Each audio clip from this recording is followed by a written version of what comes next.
Assalamualaikum warahmatullahi wabarakatuh, Mas Parta dan teman-teman. Perkenalkan, kami dari kelompok 5 AKM 2 ingin mempresentasikan mengenai materi AKM atau Akuntansi Keuangan Menengah chapter 22. Di sini, perkenalkan, nama saya Antoni Saldo dengan ID name 2021 121 10 12. Dan di sini terdapat teman saya Muhammad Syahreza dengan ID name 2021 121 1002, dan satu lagi mengatur Daud dengan ID name 2021 121 1007. Selamat mendengarkan. Next.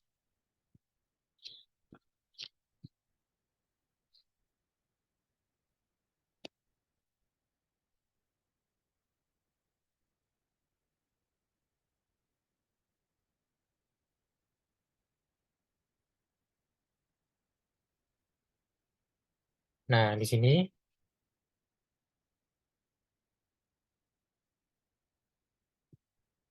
selanjutnya adalah sebelum kita memasuki chapter 22, alangkah baiknya saya menjelaskan mengenai tujuan pembelajaran di chapter 22 kali ini.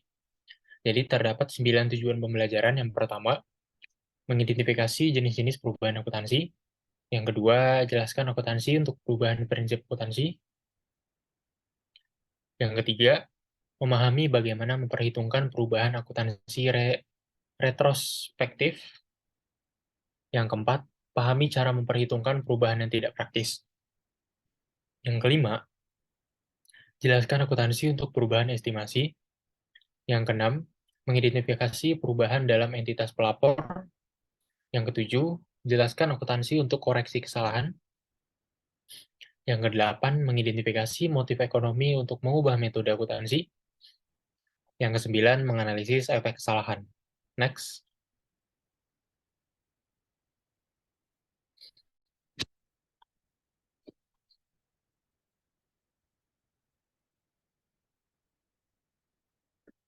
Nah, di sini selanjutnya perubahan akuntansi dan analisis kesalahan. Terdapat dua poin penting, yaitu perubahan akuntansi dan juga analisis kesalahan. Masing-masing dari dua poin penting ini memiliki poin-poin lagi. Nah, poin dari perubahan akuntansi ini ada perubahan prinsip akuntansi, perubahan estimasi akuntansi, melaporkan perubahan entitas, melaporkan koreksi kesalahan, ringkasan, motivasi untuk perubahan metode. Nah, untuk poin analisis kesalahan terdapat 5 poin penting.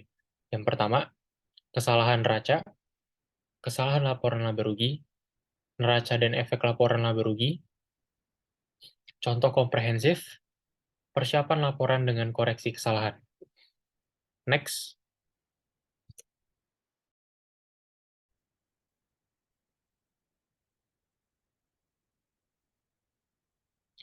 Selanjutnya itu perubahan akuntansi. Nah, di sini ada dua alternatif akuntansi. Yang pertama, mengurangi komparabilitas informasi keuangan. Yang kedua, data tren historis yang tidak jelas dan berguna. Nah, di sini terdapat tiga jenis perubahan akuntansi. Yang pertama, perubahan prinsip akuntansi. Yang kedua, perubahan estimasi akuntansi. Yang ketiga, perubahan entitas pelaporan. Kesalahan tidak dianggap sebagai perubahan akuntansi. Next.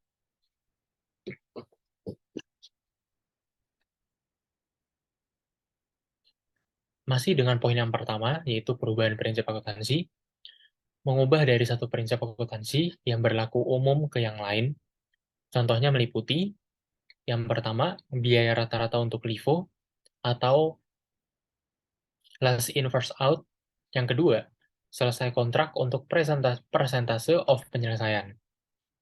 Adopsi prinsip baru dalam pengakuan peristiwa yang telah terjadi untuk pertama kalinya atau yang sebelumnya tidak material bukanlah suatu perubahan akuntansi. Next. Nah, di sini selanjutnya terdapat tiga pendekatan untuk melaporkan perubahan. Yang pertama, saat ini atau efek kumulatif. Yang kedua, secara retrospektif. Yang ketiga, prospektif atau di masa depan. Nah, FASB ini membutuhkan penggunaan pendekatan retrospektif atau pendekatan yang kedua. Next.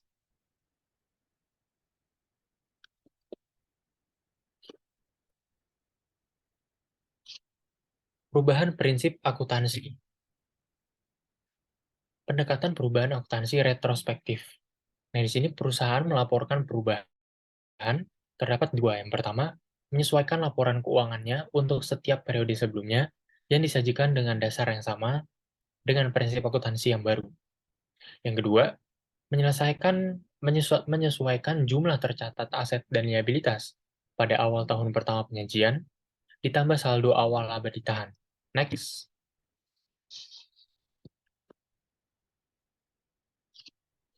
Nah, ini sebagai contoh perubahan retrospektif kayak gimana. Contoh, perubahan retrospektif. Biltmore Construction Company menggunakan metode kontrak selesai untuk memperhitungkan kontrak konstruksi jangka panjang untuk keperluan akuntansi keuangan dan pajak pada tahun 2007, tahun pertama operasinya. Pada tahun 2008, perusahaan memutuskan untuk mengubah metode persentase penyelesaian untuk tujuan akuntansi keuangan. Laba sebelum kontrak jangka panjang dan pajak pada tahun 2007 dan 2008 adalah $80.000 dan $100.000. Tarif pajak adalah 40%, dan perusahaan akan terus menggunakan metode kontrak yang telah selesai untuk tujuan perpajakan.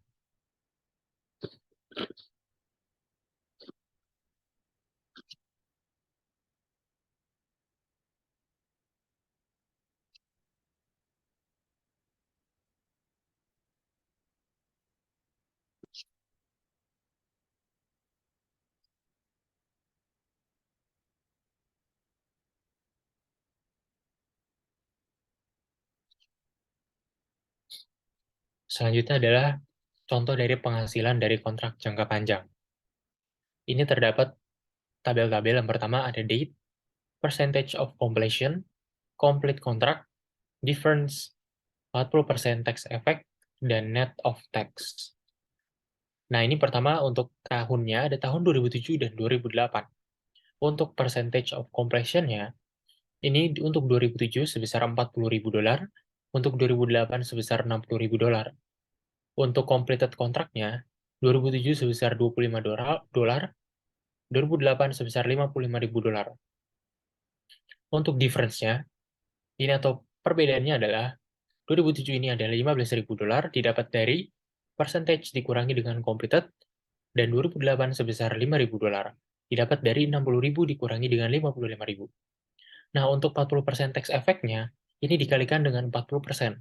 Untuk 2007 akan menghasilkan $6.000, untuk 2008 akan menghasilkan $2.000. Nah, untuk net of tax-nya, ini sebesar difference dikurangi dengan tax effect, yaitu akan menghasilkan $9.000 di tahun 2007 dan 2008 sebesar $3.000. Untuk jurnal 2008, debitnya adalah contraction in progress sebesar 15.000, diambil dari difference. Kemudian kreditnya adalah deferred tax liability dan retained earnings sebesar 6.000 dan 9.000. Next.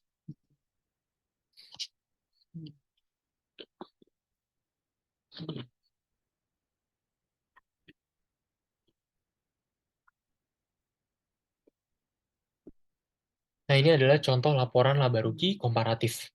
Nah, di sini laporan laba rugi komparatif contohnya itu untuk pertama-tama kita tuliskan dulu income before LT contracts, kemudian income from LT contracts, kemudian income before tax, income tax, dan net income.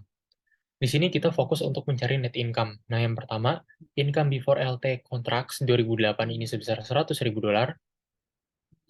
kemudian restate 2007-nya adalah $80.000, kemudian previous 2007-nya adalah $8.000. Nah, untuk income before tax-nya ini didapatkan dari mana? Didapatkan dari income before LT contracts ditambah dengan income from LT contracts. Seperti contoh di 2008, $100.000 ditambahkan dengan $60.000 yang akan menghasilkan $160. Kemudian di tahun 2007, restate 2007, $80.000 ditambah $40.000 akan menghasilkan $120.000. Di previous 2007, itu $80.000 ditambah $25 akan menghasilkan $105.000. Income tax kemudian dimasukkan. Nah, net income ini didapatkan dari income before tax dikurangi dengan income tax. yang akan menghasilkan seperti contoh di 2008, 160.000 dikurangi dengan 64.000 yang akan menghasilkan 96.000. Di restate 2007, 120.000 dikurangi dengan 48.000 sama dengan 72.000. Previous 2007, 105.000 dikurangi 42.000 yang akan menghasilkan 63.000.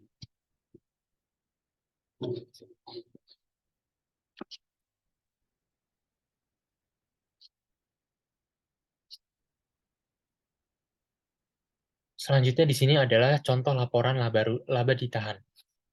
Ini kita bisa melihat bahwasanya untuk laba ditahan, beginning balance previously reported ini, di 2008-nya nih kita tulis 63.000, effect of accounting change-nya ini 9.000, yang kemudian beginning balance restated-nya ini didapat dari mana? Didapatkan dari 63.000 ditambahkan dengan 9.000. Kemudian kita masukkan net income-nya, kemudian kita tambahkan dari beginning balance restate ditambah dengan net income, yang akan menghasilkan ending balance sebesar 168.000. Next.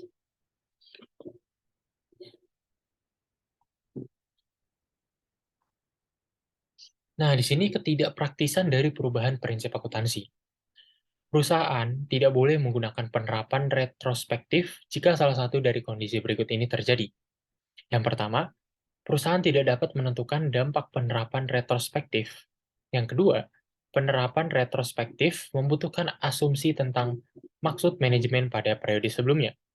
Yang ketiga, aplikasi retrospektif membutuhkan perkiraan yang signifikan bahwa perusahaan tidak dapat berkembang. Nah, jika salah satu dari kondisi di atas ada, perusahaan secara prospektif menerapkan prinsip akuntansi yang baru. Next. Selanjutnya, di sini ada perubahan estimasi akuntansi. Nah, item berikut ini memerlukan perkiraan. Ada 7. Yang pertama, piutang yang tidak dapat ditagih. Yang kedua, keusangan persediaan. Yang ketiga, umur manfaat dan nilai sisa aset. Yang keempat, periode yang diuntungkan oleh biaya yang ditangguhkan.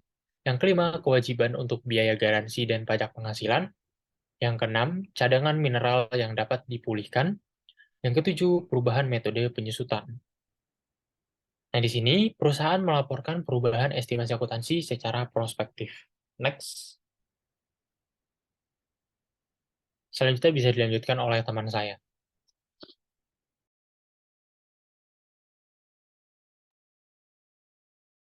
Contoh perubahan estimasi.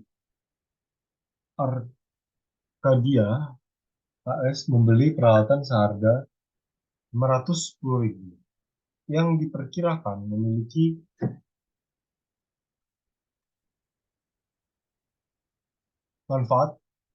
masa manfaat 10 tahun.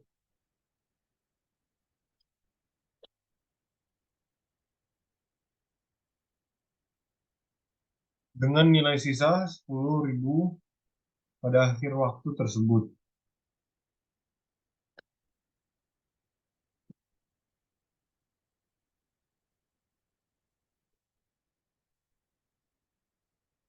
Hujan telah dicatat selama 7 tahun dengan dasar garis lurus pada tahun 2005, tahun ke-8. Ditentukan bahwa taksiran umur total adalah 15 tahun dengan nilai sisa 5.000 pada akhir waktu tersebut. Diperlukan untuk menjawab yaitu apa entry jurnal untuk mengoreksi depresiasi tahun sebelumnya sama hitunglah beban penyusutan untuk tahun 2005.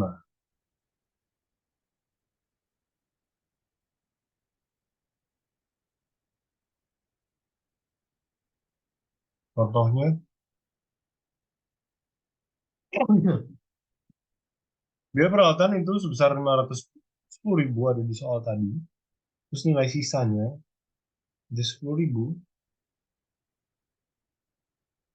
Basis terdepresiasi jadinya 510.000 dikurangi 10.000 menjadi 500.000. Masa manfaat asli yaitu 10 tahun dan depresiasi tahunan menjadi 50.000 dikali dengan 7 tahun sama dengan 350.000. Nah, neracanya yaitu aset tetap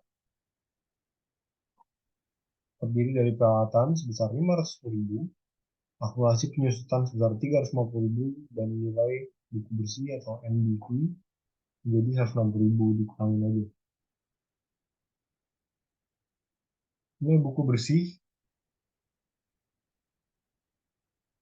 besar 160.000, nilai sisa baru 5.000, basis depresiasi 155.000, sisa umur berguna 8 tahun, depresiasi tahunan 19.375, ya 19.375. Terus entry jurnal untuk tahun 2005, beban penyusutan yaitu 19.375, terus masih penyusutan sebesar 935. Nah, terus contoh perubahan entitas pelapor adalah: satu, menyajikan laporan konsolidasi sebagai pengganti laporan perusahaan induk. Dua, mengubah anak perusahaan tertentu yang merupakan kelompok perusahaan yang laporan keuangan konsolidasinya disajikan oleh entitas. Tiga, mengubah perusahaan yang termasuk dalam laporan keuangan gabungan. Empat, mengubah biaya ekuitas atau metode konsolidasi akuntansi untuk anak perusahaan dan investasi. Dilaporkan dengan mengubah laporan keuangan semua sebelumnya di periode yang disajikan.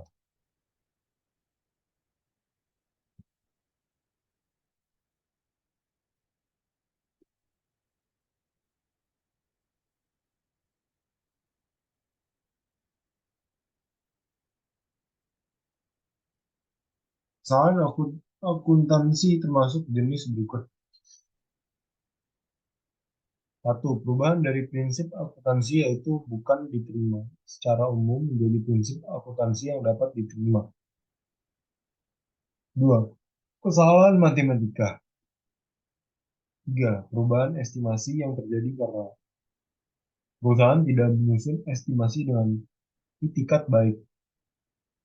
Empat, kegagalan untuk menambah atau menunda pengeluaran atau pendapatan tertentu.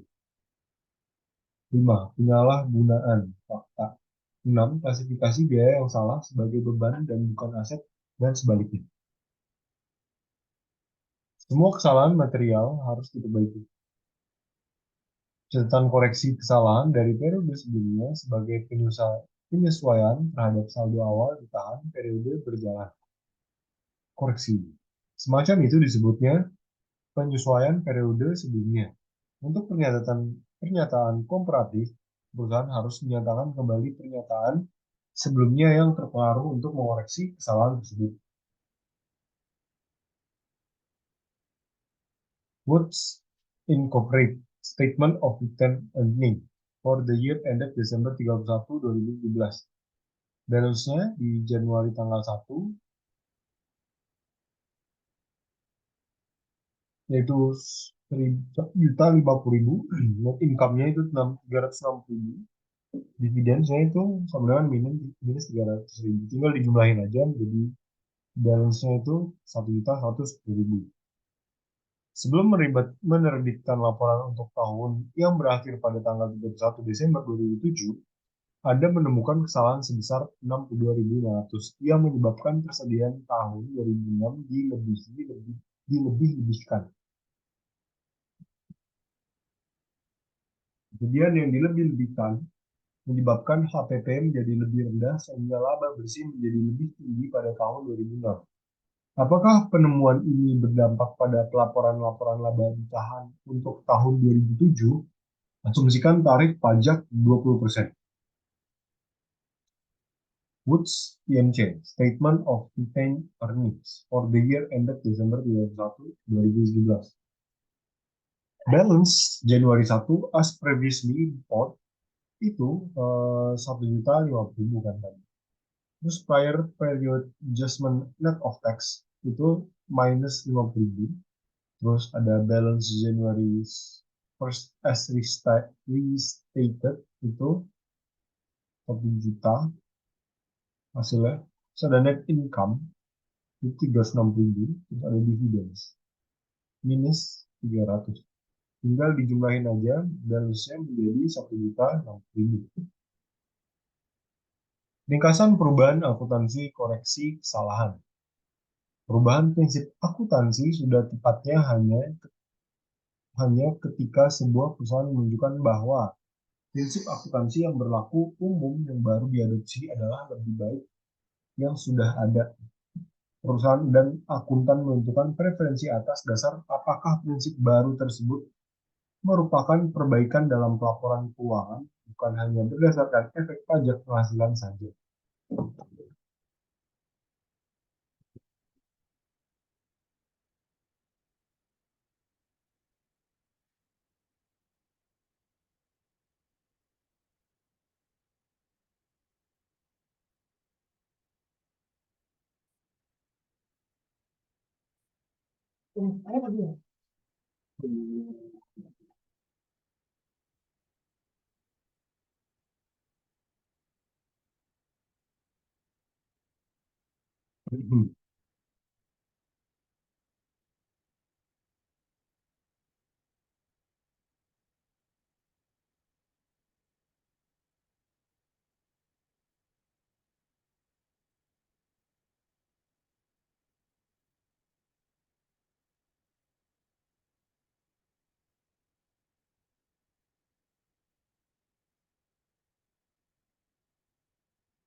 Motivasi perubahan metode akuntansi,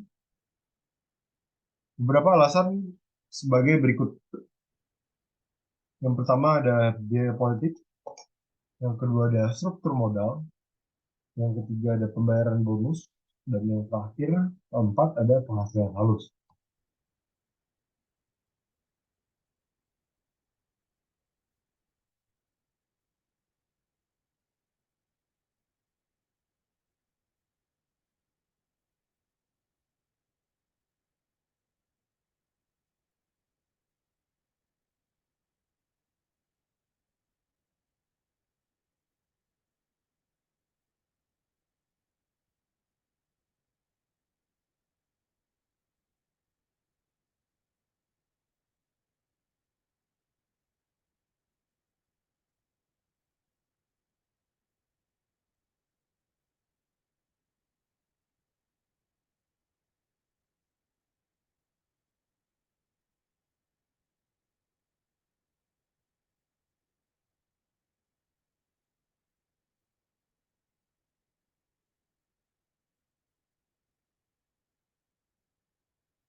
Perusahaan harus menjawab tiga pertanyaan, yaitu satu, jenis kesalahan apa yang terlibat, Dua, entry apa yang diperlukan untuk memperbaiki kesalahan. Tiga, setelah menemukan kesalahan, bagaimana laporan keuangan disajikan kembali.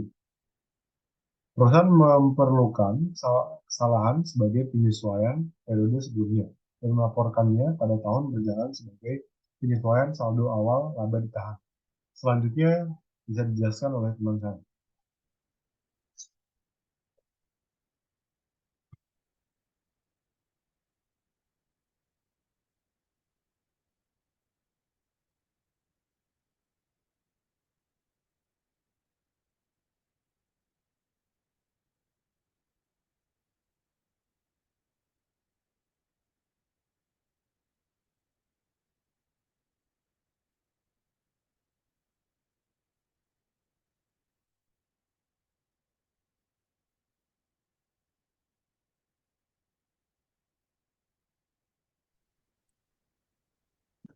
Oke, berikutnya ada bagian 2, analisis kesalahan. Pertama itu ada kesalahan neraca.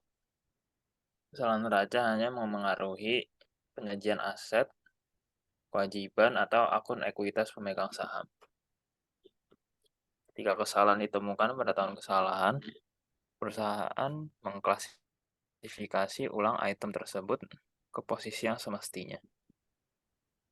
Jika kesalahan ditemukan pada tahun sebelumnya, perusahaan harus menyajikan kembali neraca tahun sebelumnya untuk tujuan perbandingan.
Kemudian berikutnya ada kesalahan dalam bagian laporan laba rugi.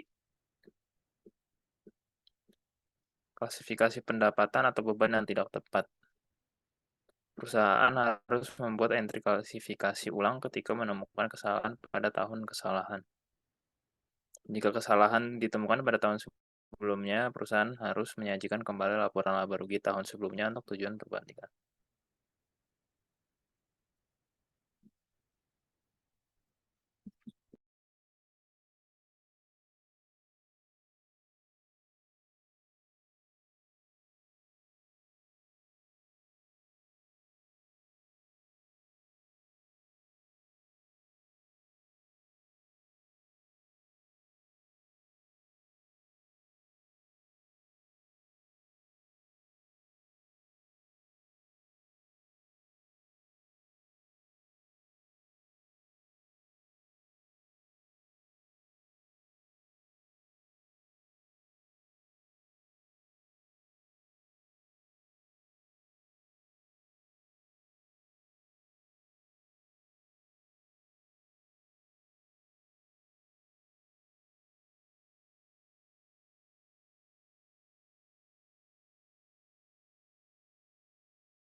Lalu,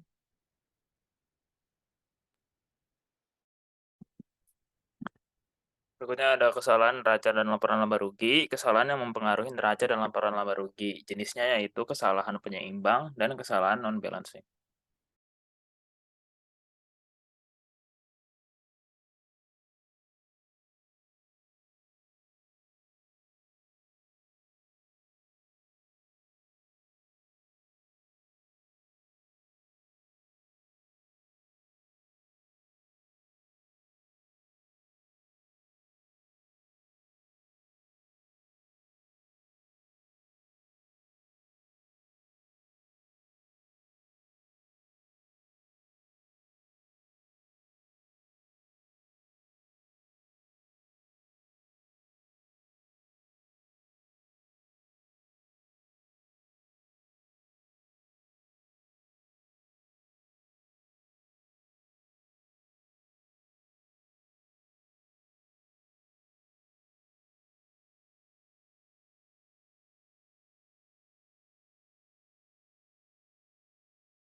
Berikutnya ada kesalahan penyeimbang. Akan diimbangi atau diperbaiki selama 2 periode. Jika perusahaan telah ditutup buku, maka ada 2 kemungkinan. Yang pertama, jika kesalahan sudah diimbangi, tidak diperlukan entry. Dan kemungkinan kedua yaitu jika kesalahan belum diimbangi, buat jurnal untuk menyesuaikan saldo laba ditahan saat ini. Untuk tujuan komparatif, penyajian kembali diperlukan bahkan jika entry jurnal koreksi tidak diperlukan.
Oke, berikutnya ada kesalahan pada penyeimbang, akan diimbangi atau diperbaiki selama 2 periode.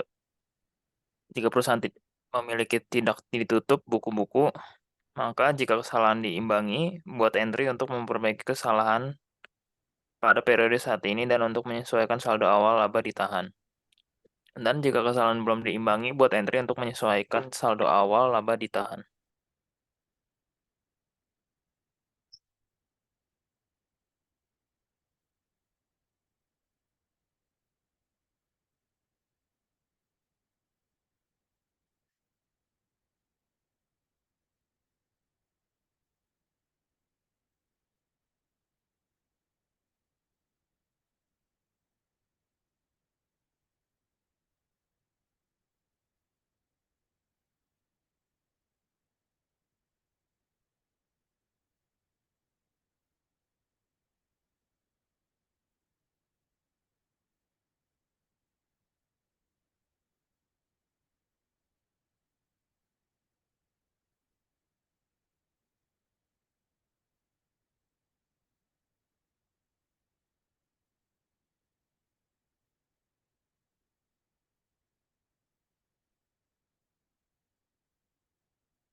Oke, berikutnya ada kesalahan pada non-counterbalancing, tidak diimbangi pada periode akuntansi berikutnya.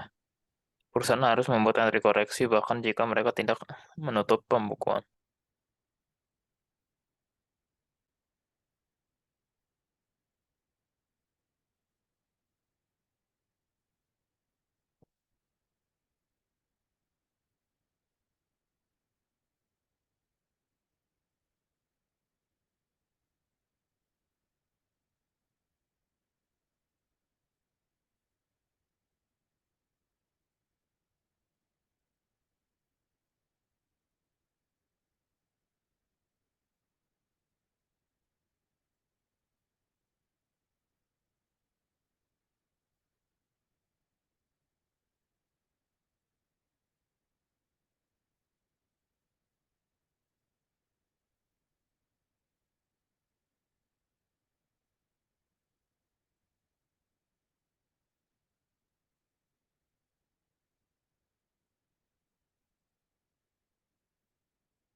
Berikutnya ada contoh analisis kesalahan, exercise 2219.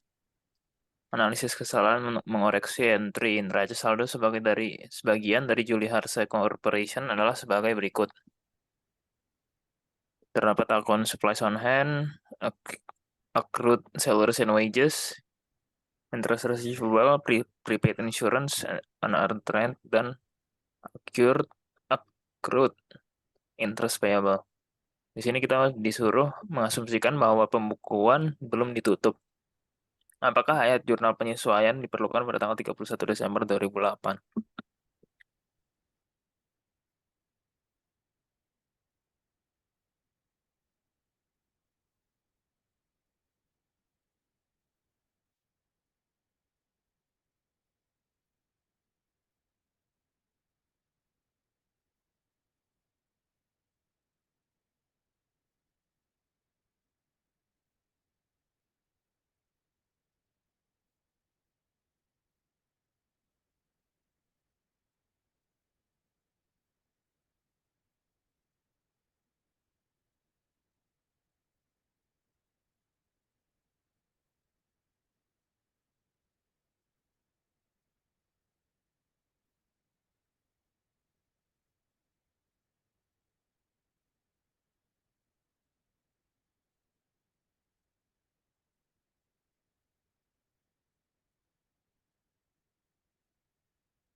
Berikut ada jawaban, yaitu perhitungan fisik persediaan yang ada pada tanggal 31 Desember 2008 berjumlah $1.100. Dicatat sebagai supply expense pada supply on hand sebesar 1.600. Kemudian kedua, gaji dan upah yang masih harus dibayar pada tanggal 31 Desember 2008 berjumlah $4.400. Dicatat sebagai salaries and wages expense pada accrued salaries and wages sebesar 2.900.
Ada jawaban lanjutan untuk jawaban sebelumnya.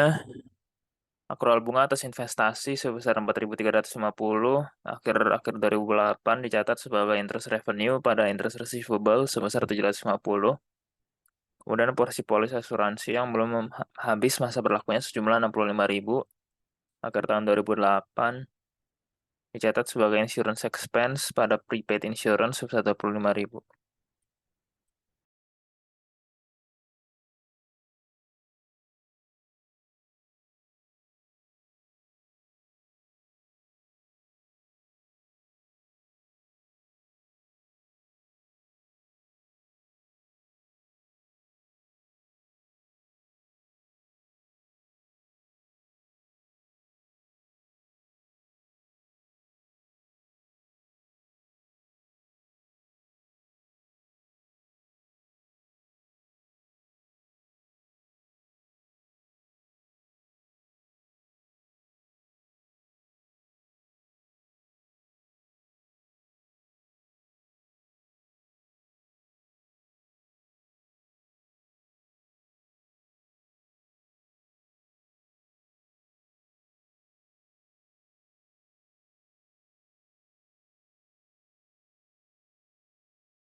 Lanjutannya, rental income pada non rent sebesar 14.000 dan depreciation expense pada accumulated depreciation sebesar 45.000.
Selanjutnya,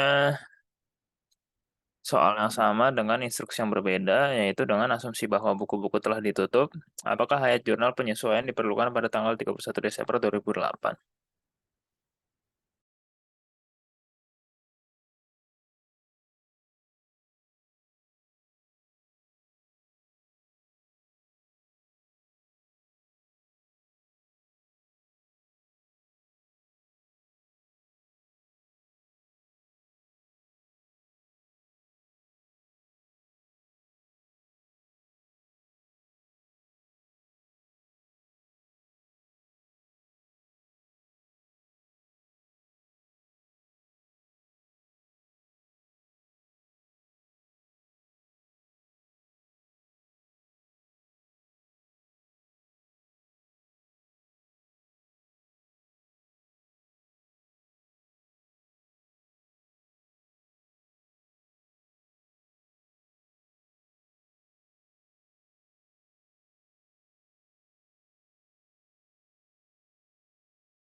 Oke, untuk mencatat perhitungan fisik persediaan yang pada tanggal akhir tahun, catat sebagai retained earning pada supplies on hand 1.600 dan untuk berikutnya retained earning pada accrued salaries and wages sebesar 2.900.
Oke, berikutnya akrual bunga atas investasi 4.350, retained earnings pada interest receivable 350, retained earnings pada prepaid insurance 25.000. Next.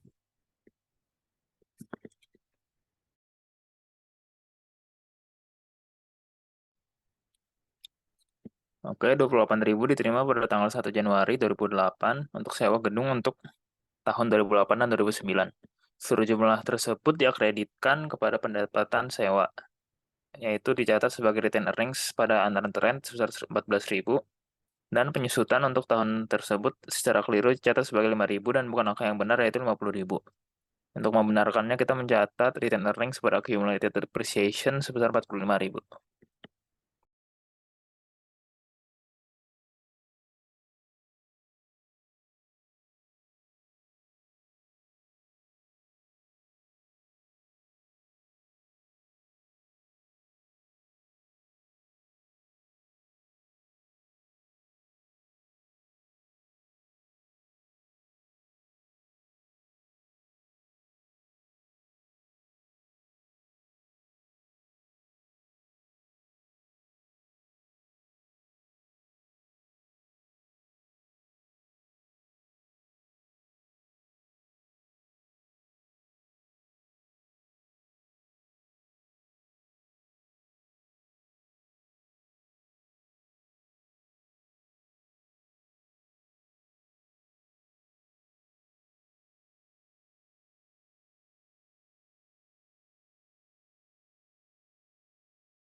Terima kasih Pak Sparta dan teman-teman. Cukup sekian kelompok 5 presentasi kami. Mohon maaf bila ada salah kata. Terima kasih. Belum ya?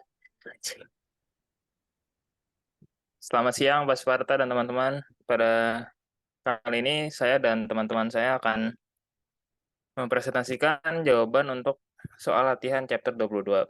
Pertama-tama, perkenalkan, nama saya mengatur Michael Daud dengan NIM 2021-121-007.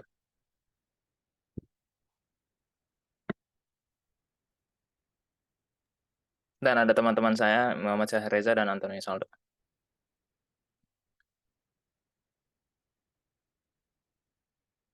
Ya, untuk exercise 22,6, jawabannya yaitu untuk yang A, the net income to be reported in 2018 using the retrospective approach would be computed as follows, yaitu income before income tax pada income tax. Income before income tax-nya itu sebesar 900.000 dan income tax-nya itu 40% dikali 900.000. Jadi hasilnya 360.000.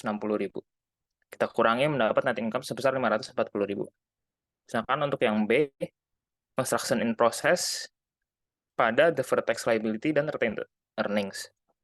Construction in process sebesar 290.000, deferred tax liability sebesar 116.000 didapat dari 40% dikali 290.000.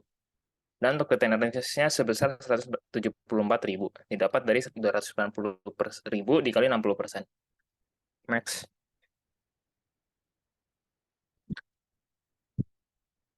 Untuk soal berikutnya jawabannya yaitu untuk yang A, computation of depreciation for 2018, cost of building sebesar 800.000 dikurangi dengan depreciation sebelum 2018.